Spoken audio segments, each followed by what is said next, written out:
Welcome to on record. Welcome to on record. இன்றைக்கு நம்மோடு நேர்காணலுக்காக சிறப்பு விருந்தினராக மூத்த பத்திரிகையாளர் திரு தராசு ஷியாம் அவர்கள் இருந்திருக்கிறார். அவரோடு பேசலாம். சார் வணக்கம். சார் வணக்கம் இந்திரகுமார். நீட் தேர்வு விவகாரம் இன்றைக்கு மறுபடியும் உச்சநீதிமன்றத்துல தலைமை நீதியரசர் சந்திரசூட் அமர்வுல இன்றைக்கு வந்திருக்கிறது. அதுல என்டிஏ தரப்பு, அதுக்கப்புறம் பெட்டிஷனர்ஸ் தரப்புன்னு பலரும் ஆஜராகி வாதங்களை முன்வைத்துக் கொண்டிருக்கிறார்கள். இப்போ இதுல ஐஐடி மெட்ராஸ் ஒரு ஆய்வறிக்கை தாக்கல் செய்யறாங்க. அதன் அடிப்படையிலையும் கூட விவாதங்கள் நடைபெறுகிறது. 23 லட்சம் பேருக்கு மொத்தமா ஐஐடியில இருந்து பண்ணியிருக்கிறாங்க. அது எப்படி ஏத்துக்கிறது? 1 லட்சம் பேர், எத்தனை பேர் அந்த ரேங்க் லிஸ்ட்ல 1 லட்சம் பேர்த்துக்கு 1,08,000 பேர் வர்றாங்களோ அவங்களுக்கு மட்டும் பண்ணாதான் நுணுக்கமா எங்கெங்க டிஃபரன்ஸ் இருக்குன்றத கண்டுபிடிக்க முடியுன்ற ரீதியில வாதங்கள் நடந்துட்டு இருக்கு. இந்த வழக்கு போகும் திசையில எப்படி பாக்குறீங்க சார்? நீட் வழக்கு பெட்டிஷனர் தரப்பு கிட்டத்தட்ட 40, எதிர் தரப்பு அரசு தரப்பு அது ரொம்ப குறைவு. அடிப்படை தவிர என்னன்னா, என்டிஏ அரசு அமைப்பே இல்லை, நேஷனல் டெஸ்டிங் ஏஜென்சி. அது ஒரு பிரைவேட் சொசைட்டி. அது சார்பா எப்படி அரசு தரப்பு வழக்கறிஞர்கள் வாதாடுறாங்கிறதே அது மிகப்பெரிய பிரச்சனை. அது ஆனாலும் வாதாடிட்டு தான் இருக்காங்க, தொடர்ந்து வாதாடிட்டு இருக்காங்க. இல்லை, நம்ம பார்க்க வேண்டியது உயரிய நிறுவனங்கள் அவங்க என்ன அனலைஸ் பண்றாங்க அப்படின்னா, ஒரு கம்ப்யூட்டர் பேஸ்டு எக்ஸாமுக்கும் பேப்பர் பென் மூலமாக நடத்தப்படுகிற எக்ஸாமுக்குமான ஒரு டிஃபரன்ஸ். அதாவது உதாரணமா 3 ஆஸ்பெக்ட் அதில் வந்துடும். ஒன்று, நீட் பேப்பர் எப்போ பிரிண்ட் பண்ணாங்க, எப்போ டிஸ்ட்ரிபியூட் பண்ணாங்க. இன்னொன்று, நீட் பேப்பர் லீக் ஆன எக்ஸாக்ட் டைம். மூணாவது நீட் பேப்பர் லீக் ஆனதுக்கும் எக்ஸாம் நடந்ததுக்கும் இடையில உள்ள காலகட்டம். அப்போ இதுல ஒரு லாஜிஸ்டிக்ஸ் இன்வால்வ் ஆகும், ஒரு அனாலிட்டிக்ஸ் இன்வால்வ் ஆகும். அப்படி பண்ணும்போது எல்லா பரீட்சை எழுதின எல்லா மாணவர்களுக்கும், தேர்வு எழுதின எல்லா மாணவர்களுக்கும், நீட்டு அப்பியர் ஆன எல்லா மாணவர்களுக்கும் சேர்த்து தான் பண்ண முடியும். ரேங்க் ஹோல்டர் மட்டும் எடுத்து பண்ண முடியாதுங்க. ரேங்க் ஹோல்டர் 1 லட்சம் 23 லட்சம் பேர் எழுதியிருக்கிறாங்க அப்படின்னா 23 லட்சம் பேருக்குமான அனாலிட்டிக்ஸ் தான் நம்ம பண்ண முடியும். 23 லட்சம் மாணவர்கள் பல்வேறு மையங்கள்ல இருப்பாங்க. நாடு முழுவதுமான மையம், வெளிநாட்டுல வேற. இந்த வெளிநாட்டுல நீட் எழுதுறாங்கிறது தெரியவே தெரியாதுங்க. அப்ப என்ன பாதுகாப்பு இருக்குன்னு அதுக்கு தெரியல. அப்போ இதுக்கான ஒரு கம்ப்யூட்டர் அனாலிட்டிக்ஸ் இது எல்லாமே நம்ம பண்ணும்போது இயல்பாக எல்லாருக்குமா பண்றதுதான் கரெக்ட். அதை ஏன் இவங்க என்டிஏ எதிர்க்குதுன்னு எனக்கு புரியல. ரேங்க் ஹோல்டருக்கு மட்டும் நம்ம பண்றதாக ஒரு வாதத்துக்கு எடுத்து வச்சு பார்ப்போம். இந்த ரேங்க் ஹோல்டர்ல நீட்டு பேப்பர் லீக்கு, நீட் பேப்பர் லீக்குக்கு பிறகு நடந்த எக்ஸாம். உதாரணமா நீட் பேப்பர் லீக்கு ஒரு 3 நாளைக்கு முன்னாடி நடந்திருக்கிறதாக வாதத்துக்கு வச்சுக்குவோம். நீட் பேப்பர் லீக்கு 3 மணி நேரத்துக்கு முன்னாடி நடந்ததாக ஒரு ஒரு ஒரு மாடல் எடுத்துக்குவோம். இப்போ 3 மணி நேரத்துக்கு முன்னாடி நடந்து அதுல எக்ஸாம் ரிசல்ட் அவர் டாப் அட்டன் பண்ணிருக்காங்களா, இல்ல பெரிய அளவுக்கு மார்க் வாங்கியிருக்காங்களா, இது ஒரு பார்வை. 3 நாளைக்கு முன்னாடி நடந்திருந்தா இந்த ரேங்க் ஹோல்டருங்கிறத தாண்டி நிறைய பேர் பெனிஃபிட் ஆயிருப்பாங்க இல்லையா?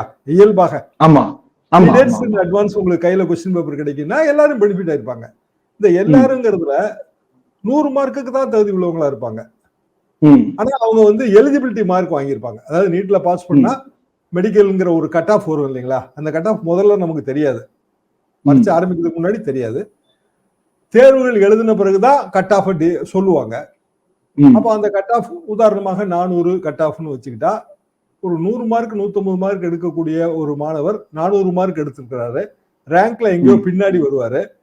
ஆனா அவரும் அந்த லீக்ல பெனிஃபிட் ஆனவர். லீக்ல பெனிஃபிட் ஆனவங்க வெறுமனே டாப் ரேங்கர் மட்டும் இல்ல, பெனிஃபிட் ஆனவங்க கீழே இருக்கிறவங்களும் பெனிஃபிட் ஆயிருப்பாங்க. அப்போ இயல்பாக மிச்சம் இருக்கிற அந்த 22 லட்சம் பேர்ல நீட்டு பெனிஃபிட் அட்டைன் பண்ணாதவங்க பேப்பர் லீக் வந்துச்சா வரலையான்னு நம்ம கண்டுபிடிக்கணுமா? அவனுக்கும் பேப்பர் லீக் அதையும் கூட எழுதாம இருப்பாங்கல்ல.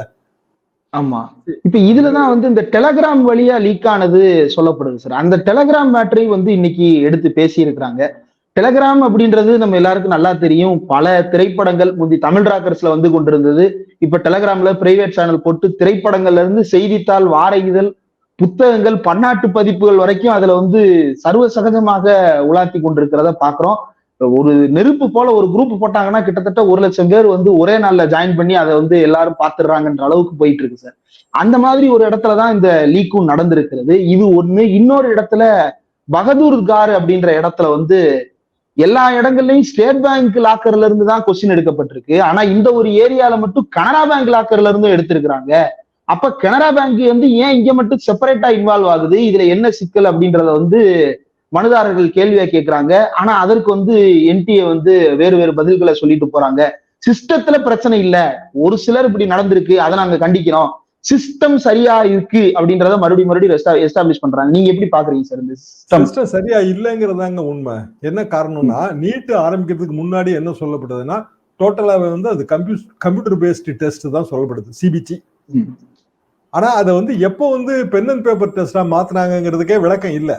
இந்த பிரச்சனை கடந்த 2-3 வருஷமா இருக்கு. இப்போ பென் அண்ட் பேப்பர் டெஸ்ட்டுக்கு வரும்போதுதான் கொஸ்டின் பேப்பருங்கிற ஒண்ணு வந்து இன்வால்வ் ஆகுது.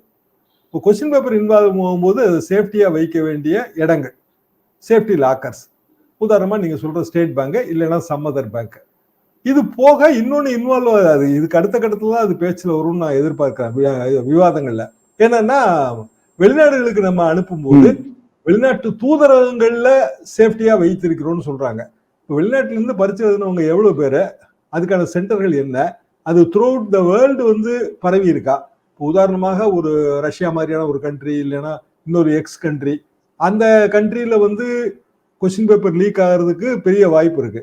அப்படி வாய்ப்பு இருந்தா ஆட்டோமேட்டிக்கா டெலிகிராம் மாதிரியான சோசியல் மீடியால அது வரதான் செய்யும். நீங்க சொல்ற மாதிரி ஒரு திரைப்படம், அந்த திரைப்படம் வந்து தமிழ்நாட்டுல ஓடிடியில வரணும் அப்படின்னா ஒரு குறிப்பிட்ட நாள் இடைவெளி தேவைப்படுது.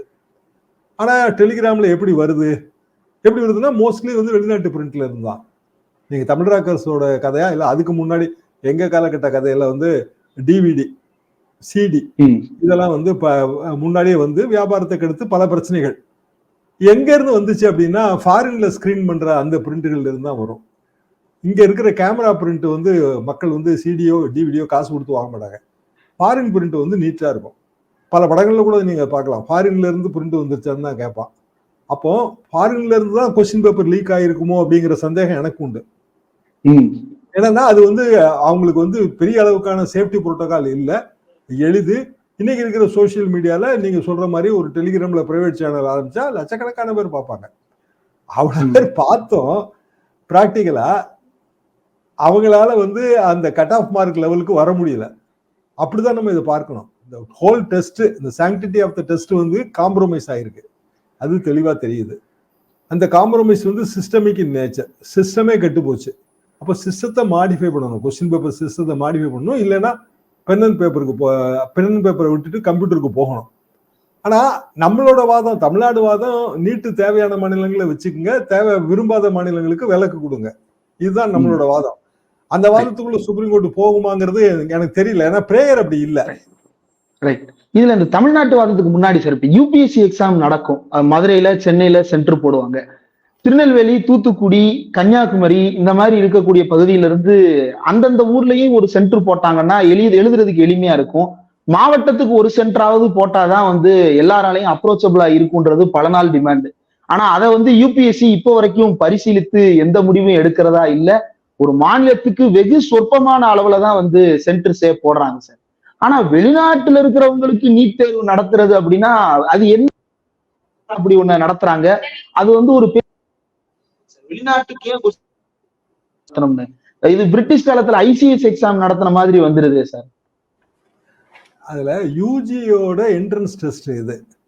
யூபிஎஸ்சி எல்லாமே வந்து யூஜியோ பிஜியோ முடிச்சுட்டு ஏதோ ஒரு ஜாபுக்கு போற ஒரு விஷயம். அப்ப வந்து ஜாப் ஆஸ்பிரண்ட் வந்து குறைஞ்ச சென்டர் இருந்தா போதும். பட் காலேஜ் அட்மிஷன் ஆஸ்பிரண்ட்டுக்கு வந்து குறைஞ்ச சென்டர் இருந்தா பத்தாது, கண்டிப்பாக வந்து நிறைய சென்டர் தேவை. சென்டர்ல சேஃப்டி பண்றதுக்கான புரோட்டோகால் இருக்கணும். இப்ப இவங்க என்ன சொல்றாங்கன்னா நாங்க சேஃப்டியா தான் வச்சிருந்தோம், எல்லாமே பேங்க் லாக்கர்னு சொல்றாங்க. ஆனா இன்னும் இந்த கொஸ்டினுக்கு ஆன்சரே பண்ணல. அதாவது கொஸ்டின் பேப்பர் போய் சேர்ந்த காலகட்டம், கொஸ்டின் பேப்பர் எடுத்த காலகட்டம், இந்த எடுத்த காலகட்டத்துல இருந்து நீட் எக்ஸாம் நடந்த காலகட்டம், இந்த ரெண்டையும் நம்ம பார்க்கணும். அப்போ ரொம்ப சேஃபா பேங்க் லாக்கர்ல வச்சிருக்கிற கொஸ்டின் பேப்பரை சாதாரணமாக ஒருவர் வந்து எடுக்க முடியாது.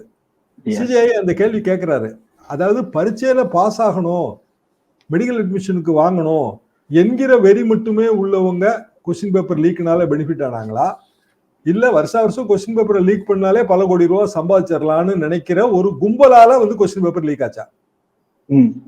இதுதான் அடிப்படை கேள்வி. லீக் வந்து யாரால் செய்யப்பட்டது? Aspirant student ஆலையா? அவர் எப்படி லாக்கருக்கு போக முடியும்? அவர் எப்படி லாக்கருக்கு போக முடியும்? லாக்கருக்கு கீ இருக்கு, அந்த அத்தாரிட்டி சைன் பண்ணணும், அந்த கையெழுத்துல வந்து கேப்ஸ் ஸ்மால் முதற்கொண்டு சரியா போட்டு கையெழுத்து போட்டா மட்டும் தானே சார் உள்ளே விடுறாங்க. ரைட். அதுக்கு பிறகும் அடுத்த கட்டத்துல ஒரு லீக்குக்காக பல முயற்சி எடுத்து பலருக்கும் வந்து லஞ்சம் கொடுத்து ஒரு கொஸ்டின் பேப்பரை நம்ம திருடிட்டோம்.